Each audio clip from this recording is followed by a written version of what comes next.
કોંગ્રેસના પાટીદાર નેતા મનહર પટેલની સરકારને ચીમકી। પાટીદાર દીકરીને રાહત નહીં મળે તો ધરણાની આપી ચીમકી। મુખ્યમંત્રીના નિવાસસ્થાન સામે ધરણાની મનહર પટેલની ચીમકી। મનહર પટેલે પાટીદાર સમાજની સંસ્થાઓના વડાને પત્ર લખ્યો। ભાજપની રાજકીય લડતને કારણે દીકરીનો ભોગ લેવાયાનો આરોપ છે। દીકરીના સમર્થનમાં અવાજ ઉઠાવવા પાટીદાર સંસ્થાઓને રજૂઆત।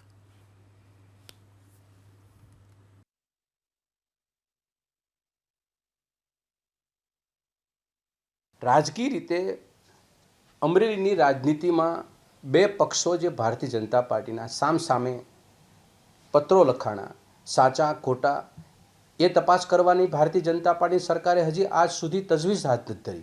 મિનિસ્ટ્રીમાંથી હુકમ ન થાય ત્યાં સુધી આ ખાકી કપડાવાળાને કોઈ પાવર નથી, છતાં પણ આ દીકરીને રાત્રે એક પોલીસ કોન્સ્ટેબલ ને એક પીઆઈ કક્ષાના લોકો જઈ અને ઉઠાઈ આવે છે, તો આ પાવર કોને આપ્યો? દીકરીને મળેલા હક અને અધિકારો છીનવવાનું પાપ કે કારસ્તાન આ ગુજરાતની પોલીસે કર્યું છે, આ વાસ્તવિકતા છે।